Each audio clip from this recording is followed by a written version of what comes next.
سورت نور کو ہم اپنے علم کو سامنے رکھتے ہوئے اور اپنی سمجھ کے مطابق قرآن و سنت کو سامنے رکھتے ہوئے سمجھنے کی کوشش کریں گے. ہم نے جو اس کا پس منظر دیکھا اور اس میں جو مضامین دیکھے اور اس میں وہ جو حالات دیکھے، اس کا جاننا اس لیے ضروری ہے کہ جب تک آپ اس کے بیک گراؤنڈ کو نہیں سمجھیں گے، آپ سورت نور کے احکامات کو نہیں سمجھ سکیں گے. تو یہ تھے وہ حالات جن میں پہلے حملے کے موقع پر سورت احزاب کے آخری 6 رکوع نازل ہوئے اور دوسرے حملے کے موقع پر سورت نور اتری. اس پس منظر کو نگاہ میں رکھ کر ان دونوں صورتوں کا ترتیب وار مطالعہ کیا جائے تو وہ حکمت اچھی طرح سمجھ میں آ جاتی ہے جو ان کے احکامات کے اندر مضمر ہے. بہرحال میں نے پچھلے لیکچر میں بھی بات کی تھی کہ جب یہ سارے معاملات پیش آئے تو اللہ تعالیٰ نے مسلمانوں کو اخلاقی تعلیمات پر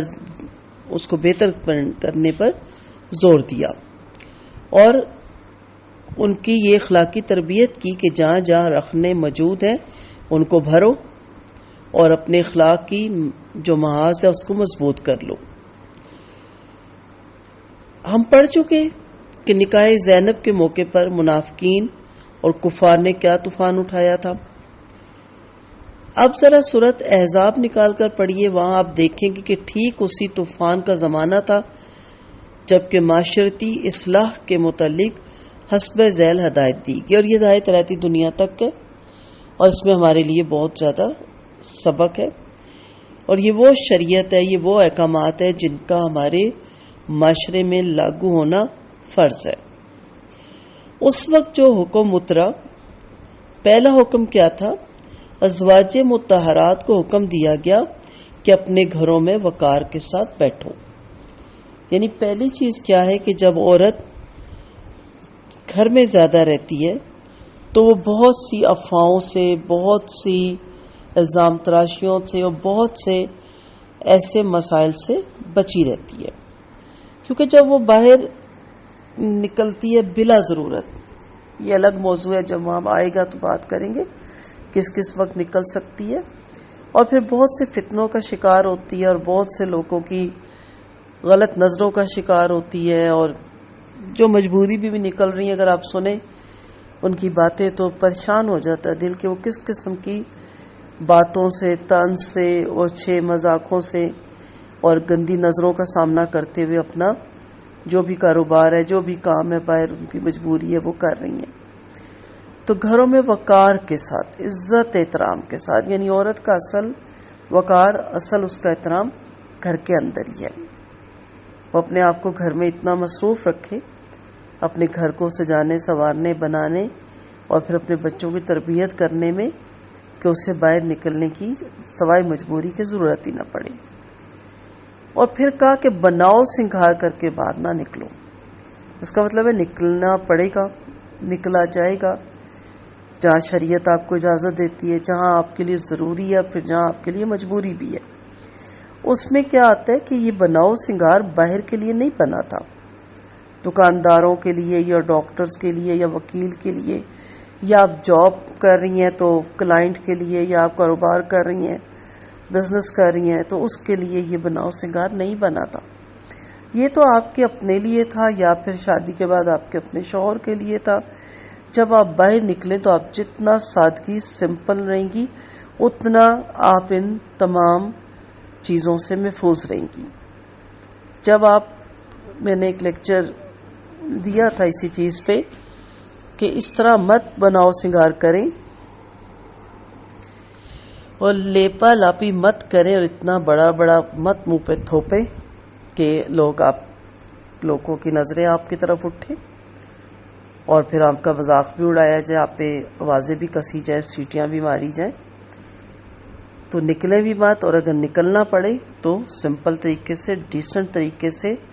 سلجھے ہوئے طریقے سے باہر نکلے تاکہ دیکھنے والے سمجھ جائیں کہ ایک شریف اور خاندانی لڑکی یا بچی باہر آئی ہے ایز اے مجبوری اپنے کسی ضروری کام کے لیے، اور غیر مردوں سے گفتگو کرنے کا اتفاق ہو تو دبی زبان سے بات نہ کرو۔ اب یہاں کیا پتہ چلتا ہے کہ اتفاقیہ ضرورت کے تحت، یہ بھی نہیں کہا گیا کہ کبھی بات نہ کرو، کرنی پڑ جاتی ہے، ڈاکٹر سے بھی کرنی پڑ جاتی ہے، وکیل سے بھی، دکاندار سے بھی، لیکن ایسے مجبوری ہر وقت سڑکوں پہ نہیں مٹر گشت کرنی، تو دبی زبان سے نہیں، اسپارٹ سے طریقے سے،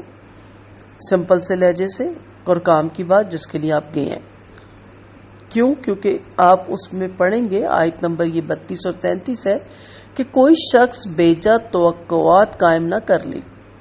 اور آپ کا انتظار نہ کرنے لگ جائے کہ دوبارہ یہ میڈم کب آئیں گی۔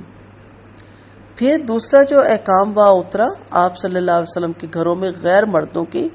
بلا اجازت داخل ہو جانے کو روک دیا گیا، اور ہدایت دی گئی کہ ازواج مطہرات سے کوئی چیز مانگنی ہو تو پردے کے پیچھے سے مانگے۔ یہ آیت نمبر 53 میں آیا۔ یہی لاگو ہونا چاہیے تمام گھروں میں، اور یہ لاگو فرض ہے یہ کہ ہمارے گھروں میں ہر ایک منہ اٹھائے نہ آئے، چاہے وہ شوہر کے خاندان میں سے ہوں مرد حضرات، چاہے آپ کے اپنے نامحرم جو مرد حضرات ہیں خاندان کے،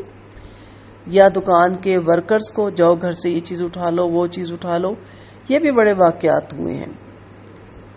تو ان چیزوں سے اپنے گھروں کو محفوظ رکھا جائے۔ گھر میں کسی غیر مرد کا داخلہ منع کر دیا جائے، بہت کوئی مجبوری ہو کسی کام کی تو باہر دروازے سے ہی اپنا کام مانگا جائے، دیا جائے۔ اور پردے میں اب مسئلہ آ جاتا ہے پردے کا، اب ہماری خواتین دروازے میں بھی اگر جا کے دیں گی تو سجی سنوری، جولری سے بھری ہوئی، مہندیوں سے ہاتھ بھرے ہوئے، خوبصورت کپڑے پرنٹڈ ہوں گے یا کام والے ہوں گے یا کڑھائیوں والے ہوں گے، اور اتنے ٹائٹ اور ایسے پہنے ہوں گے، دروازے سے بھی اگر چیز پکڑائیں گی تو پاؤں سے لے کے سر تک وہ نظر آ رہی ہوں گی۔ تو یہ سارا پرابلم کیا ہے کہ ہم نے وہ احکامات اپنائے نہیں جن کی وجہ سے ہم ان برائیوں سے بچ سکتے تھے۔ آج آپ دیکھ لیں کہ جب ہم نے ان کو نعوذ باللہ 1400 سال پرانی کتاب کہہ کے ایک طرف رکھ دیا، یا اکثر لوگ کہتے ہیں دھکیانوسی باتیں، یا کہیں گے کہ کنجسٹڈ مائنڈ، تو آج کس قدر ریپ کا ریشو اور آج کس قدر زنا کا ریشو، لواطت کا ریشو، اور کس قدر قتل کا ریشو بڑھ چکا ہے۔ اور اس کے پیچھے یہ ساری وہ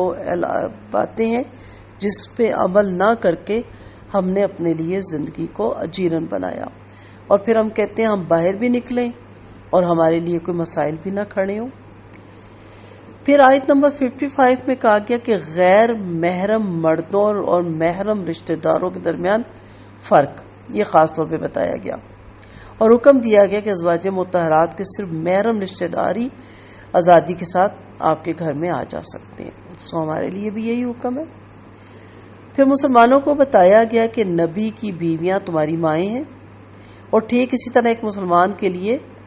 ہمیشہ کے لیے حرام ہے جس طرح ان کی حقیقی مائیں حرام ہیں، اس لیے کہ ان کے بارے میں ہر مسلمان اپنی نیت کو بالکل پاک کر لے، کسی ایسی نیت سے ان کی طرف دیکھے ہی نہ۔ اور مسلمانوں کو یہ پانچواں جو رولز وہاں آیا 57 اور 58 میں، کہ مسلمانوں کو متنبہ کر دیا گیا کہ نبی کو اذیت دینا دنیا اور آخرت میں اللہ کی لعنت اور رسوا کن عذاب کا موجب ہے، اور اسی طرح کسی مسلمان کی عزت پر حملہ کرنا اور اس پر ناحق الزام لگانا بھی سخت گناہ کی بات ہے۔ یہ جو احکامات بتانے کا مقصد کیا ہے کہ یہی اپنا کے ہم برائیوں سے بچ سکتے ہیں۔ اور چھٹا تھا کہ تمام مسلمان عورتوں کو حکم دیا گیا کہ جب باہر نکلنے کی ضرورت پیش آئے تو چادروں سے اپنے آپ کو اس طرح ڈھانپ کر اور گھونگھٹ ڈال کر نکلا کریں۔ وہ طریقہ بھی بتایا گیا، آیت نمبر 59 ہے۔